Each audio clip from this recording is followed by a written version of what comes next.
자, 이번 동영상에서는 Simple Linear Regression, 우리말로는 단순 선형 회귀라고 하죠. 이 Simple Linear Regression을 TensorFlow 코드로 어떻게 구현하고 실행하는지 그 방법과 수순을 살펴보겠습니다. 본격적으로 살펴보기에 앞서서 이전에 살펴봤던 우리 하이퍼시스 함수와 코스트 펑션에 대해서 잠깐 다시 리마인드를 하고 진행을 하죠. 우리 하이퍼시스 함수는 wx 플러스 b, 여기서 w는 웨이트, b는 바이어스입니다. wx 플러스 b로 표현이 되는 이런 1차식입니다. 우리의 가설함수, 이 가설함수를 우리의 모델이라고도 하고요. 우리의 하이퍼시스, 우리의 가설, 우리의 예측, 자, 다 동일한 말입니다. 자, 이 하이퍼시스를 기반으로 우리는 코스트 함수를 다음과 같이 정의를 했는데요. 자, 우리의 가설, 우리의 하이퍼시스, 우리 예측과 자, 여기서 y는 실제 값입니다. 우리의 예측과 실제 값, 자, 이 차이, 예측과 실제의 차이, 자, 이것을 뭐라고 하죠? 예, 이것이 에러입니다. 자, 우리의 코스트는 에러 제곱을 모두 다 더해서 데이터 개수 m으로 나눈 값으로 정의를 했습니다. 자, 다시 갑니다. 코스트 펑션은 에러 제곱의 평균 값으로 정의를 했습니다. 자, 이 코스트 펑션은 w와 b에 대한 값입니다. 자, 우리가 진행하려고 하는 머신러닝의 러닝, 학습은 바로 이 코스트가 최소화가 되는, 코스트가 가장 작게 되는 w와 b 값을 구하는 것. 자, 이것이 바로 러닝, 학습이라고 요약할 수 있습니다. 자, 이 하이퍼시스 함수와 코스트 함수를, 코스트 펑션을 텐서플로우 코드로 어떻게 옮겨내는지 살펴보죠. 우선 데이터를 준비합니다. X와 Y 데이터가 있는데요. X 데이터는 인풋, Y 데이터는 출력, 아웃풋입니다. X 데이터와 Y 데이터가 동일하죠. 즉, 입력을 그대로 출력해주는, 즉 입력과 출력이 같은 그런 모델을 만들어 보려고 합니다. 자, 이렇게 모델을 굉장히 간단하게 만든 이유는 X값과 Y값이 같으면 저희가 이 W와 B값을 예측을 해볼 수 있겠죠. W와 B값이 각각 어떻게 되어야 될까요? 즉 X값이 1, 2, 3, 4, 5일 때 HX값이 1, 2, 3, 4, 5가 되려면 W와 B값이 어떻게 되는 게 좋을까요? 자, 한번 생각해 보죠. 입력과 출력값이 같으려면 X와 Y값이 같으려면 W값은 1, B값은 0가 되어야 될 겁니다. 실제로 나중에 W가 1, B가 0 값이 실제로 나오는지 그것을 확인하기 위해서 이렇게 데이터를 굉장히 간단한 모델로 만들었습니다. 자, 다음 W와 B를 정의를 합니다. 텐서플로우의 베리어블로 정의를 했고요. 각각 2.9와 0.5 값을 초기 값으로 지정했습니다. 자, 이 초기 값은 임의의 값을 지정할 수 있고요. 실제로 이후에 진행할 때 보면 이 W와 B 값, 웨이트와 바이어스 값은 초기에 랜덤 값으로 부여를 합니다. 자, 일단은 간단하게 진행을 하기 위해서 임의의 값을 제가 임의로 지정을 해서 넣었고요. 자, 그 밑에 보이는 하이퍼시스 이퀄 W 곱하기 X 데이터 플러스 B. 자, 이 부분이 바로 우리의 가설 함수, 하이퍼시스 함수입니다. 하이퍼시스 이퀄 WX 플러스 B. 자, 위에서 봤던 이 수식과 동일하죠. 예, 완전히 동일합니다. 이 수식을 그대로 코드로 옮긴 것입니다. 코스트도 어떻게 정의되는지 살펴보죠. 하이퍼시스에서 y를 뺀 값을 제곱하고 이 제곱한 것의 평균을 구한 것이 바로 코스트 함수입니다. 자, 텐서플로우 코드로도 동일하게 구현합니다. 하이퍼시스에서 y 데이터를 뺀 값을 제곱하고요. 자, 그것을 다시 평균 냅니다. 그것이 코스트 펑션입니다. 이 코스트 펑션은 에러 제곱의 평균으로 우리가 정의를 했습니다. 함수에 그대로 쓰이고 있죠. 하이퍼시스, 우리의 가설과 실제 데이터의 차이, 즉 이만큼이 에러가 되고요. 그래서 에러 제곱의 평균, 자, 이렇게 코스트 펑션을 정의해서 사용할 수 있습니다. 평균을 구하는 이 함수를 보면 자, 리듀스는 줄어들다 이런 의미죠. 여기서 말하는 리듀스는 맵 리듀스의 리듀스 맞습니다. 자, 그런데 이 복잡한 얘기는 차치하고요. 간단히 이 리듀스는 차원이 하나 줄어든다. 차원, 즉 랭크가 줄어들면서 민을 구한다 해서 앞에 특별히 리듀스라는 말이 붙어 있습니다. 자, 실제로 보시면 계산하려고 하는 값은 1, 2, 3, 4고요. 이거는 몇 차원인가요? 즉 랭크가 얼마인가요? 자, 1입니다. 그렇죠? 1차원을 리듀스 민해서 나온 결과는 2.5. 즉 1차원 랭크가 1에서 랭크가 제로로 줄었죠. 자, 그래서 리듀스라는 이름이 붙었습니다. 스퀘어는 넘겨받은 값을 제곱합니다. 그래서 3의 제곱은 9 이렇게 되는 거죠. 자, 저희는 텐서플로우의 리듀스 민과 스퀘어, 자, 이런 함수들을 사용해서 코스트 펑션을 텐서플로우 코드로 정의를 했습니다. 자, 코스트가 최소화되도록 하는 W와 B를 찾는 이런 미니마이즈 알고리즘, 미니마이제이션 알고리즘이 꽤 여러 가지가 있는데요. 그 중에서 가장 유명한 것이 바로 그레디언트 디센트입니다. 자, 이 그레디언트 디센트의 이 그레디언트는 경사, 기울기 이런 말이고요. 디센트는 뭐 아래로, 하강 뭐 이런 말입니다. 자, 그래서 이 그레디언트 디센트를 우리말로는 경사 하강 알고리즘 혹은 경사 하강법이라고 얘기를 합니다. 자, 이 그레디언트 디센트는 결국 코스트를 미니마이즈하게 하는 W와 B를 찾는 그런 알고리즘입니다.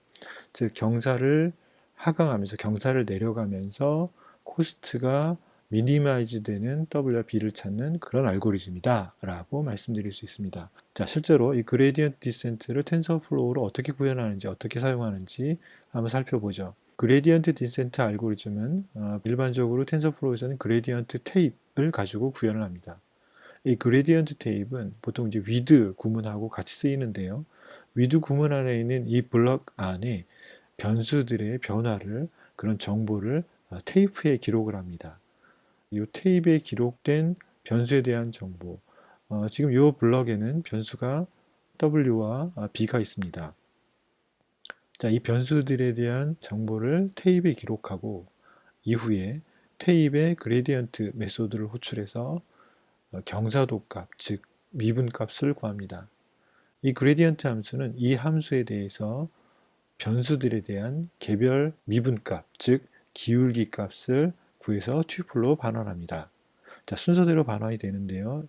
이 코스트 펑션에서 두 개의 변수 W와 B에 대한 미분값, 즉 그레디언트를 순서대로 W에 대한 그레디언트는 W 그레이드, B에 대한 그레디언트, 즉 B에 대한 기울기는 B 그레이드로 각각 어사인이 됩니다. W 언더바 그레이드는 W의 미분값이고요. 즉 W의 기울기, B 언더바 그레이드는 B의 미분값, 즉 B의 기울기입니다. 자, 그리고 나서 W와 B 값을 업데이트를 해줍니다. W의 assign sub 메소드를 호출하고 있는데요. 이 assign sub는 뺀 값을 다시 그 값에 할당을 해주는, 즉 파이썬에서 마이너스 이퀄과 같은 이런 역할을 해줍니다. 단 우리는 이 연산을 텐서플로우 코드에서 직접 사용할 수가 없기 때문에 텐서의 메소드인 assign underbar sub를 호출해서 W와 B를 각각 업데이트를 합니다. running rate라는 값을 곱해서 어사인하고 있는데요.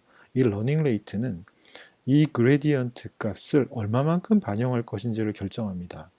주로 이 러닝 레이트는 굉장히 좀 작은 값을 사용합니다. 보통은 0.001 혹은 0.00001 같은 매우 작은 값을 사용합니다. 자, 그것은 어떤 얘기냐?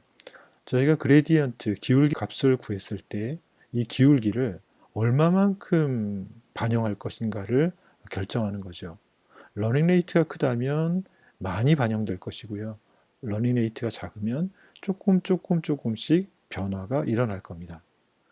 자, 여기서부터 여기까지 블럭, 이 부분이 한 걸음이라고 보시면 되겠습니다. W와 B가 한 번 업데이트 된 것입니다. 자, 이 작업을 한 번만 수행하는 건 아니고요. 이것을 여러 차례 거쳐서 W와 B를 업데이트하게 됩니다. W와 B란 변수를 여러 번 업데이트하기 위해서 포문으로 여러 번 수행을 합니다. 지금 여기서는 100번을 수행하고 있죠. 이 그레디언트 디센트 한 걸음 한 걸음을 100번, 즉 100걸음을 수행하고 있습니다.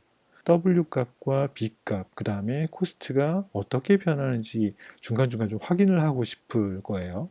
자, 그래서 여기서는 I 값이 10의 배수가 될 때마다 프린트를 하도록 했습니다.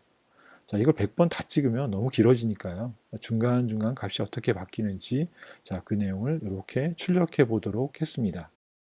자, 앞에 나온 내용을 정리를 해서 이 전체 코드를 한번 살펴보겠습니다. 이 전체 코드를 보니 뭐 그렇게 길지 않은 코드가 됩니다. 자, 앞에서부터 좀 살펴볼까요? 네, 텐서플로우를 임포트를 했고요. 이거 익스큐션을 활성화시킵니다. 즉시 실행하게 하는 거죠. 그다음에 데이터가 준비가 됐고요. 그다음에 변수 두 개, W와 B를 준비를 합니다. 여기 임의로 값을 지정을 했고요. 그 다음에 러닝 레이트를 상수로 지정을 합니다. 실제 중요한 부분은 이 부분, 즉 그레디언트 디센트라는 알고리즘을 통해서 W와 B 값을 업데이트, 지속적으로 계속 갱신하는 이 부분이 사실 굉장히 핵심이라고 볼 수 있고요. 자, 중간에 W와 B 값이 어떻게 변해가는지를 10번에 한 번씩, 10번에 한 번씩 프린트로 이렇게 출력을 하고 있습니다. 자, 결과를 볼까요? 자, i는 0부터 101까지 변해가고요. 쭉 증가하고 있습니다. 자, 101번 쭉 순회를 하죠. 자, 그동안의 W 값과 B 값이 어떻게 변해가는지 살펴보죠. W 값은 처음에 저희가 주어진 초기 값, 뭐 2.9부터 시작해서 2.9, 2.4, 1.1, 자, 이런 식으로 쭉 해서 어디로 수렴하고 있나요? 네, 1.0으로 수렴하고 있습니다. 자, B값은 0.5로 시작했는데, 자, B값은 쭉 가면서 어디로 수렴하고 있나요? 마이너스 0.017, 예, 대략 0에 가까운 값으로 수렴됐습니다. 자, 우리가 처음에 기대했던 것이 바로 W는 1로, 바이어스 B는 0으로 수렴하는 것을 기대했는데 거의 맞은 것 같습니다. 약간의 오차는 있지만 거의 무시할 만한 수준의 오차입니다. 자, 또 하나 중요한 값은 W와 B 값 못지않게 되게 중요한 것 중에 하나는 바로 이 코스트입니다. 이 코스트는 작으면 작을수록 좋습니다. 자, 코스트가 어떻게 변해가는지 볼까요? 처음에는 코스트가 굉장히 큰 값이었는데요. 이게 급속하게 0으로 줄어서 100번 이상을 수행했을 때는 정말 거의 0에 가까운 값이 됐습니다. 즉, 코스트가 이렇게 줄어들었다, 작아졌다라는 것은 결국 우리의 모델이 실제 데이터와 거의 유사하다, 동일하다, 오차가 적어졌다. 즉, 우리의 모델이 실제 값을 예측하는데 굉장히 잘 맞게 되었다라는 것이고 W와 B 값을 정의를 한 것입니다. 자, 포문을 통해서 0부터 100일까지 쭉 여러 차례 그레디언트 디센트 알고리즘을 통해서 W와 B를 업데이트하고 있는데요. 이에 따라 어떻게 변화가 일어나는지 좀 살펴보겠습니다. 자, 초기에 W 값과 B 값이 주어져 있고요. 첫 번째 에포크가 한 번 돌았을 때, 즉 한 스텝 진행을 했을 때 W와 B 값입니다. 자, 이 빨간색 선이 우리의 모델이고요. 이 빨간색 선을 결정한 게 바로 W와 B입니다. W는 이 직선 방정식의 기울기고요. B는 이 직선 방정식의 y절편이 됩니다. 자, 이 W 값과 B에 의해서 빨간색 선, 즉 우리의 모델이 결정이 되는데요. 현재 우리의 모델은 실제 데이터와 꽤 거리가 있어 보입니다. 잘 맞지 않고 있죠.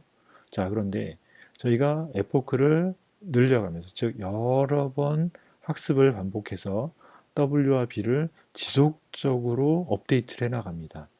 자, W 값은 최초 2.9에서 2.4, 그 다음에 여러 번 학습을 통해서 1에 가까워졌고요. 그 다음에 바이어스는 점점 줄어서 0에 가까운 숫자가 됐습니다. 자, 이때 W와 B 값을 가진 우리의 모델은 실제 값과 거의 일치하는 유사한 모양이 됐죠.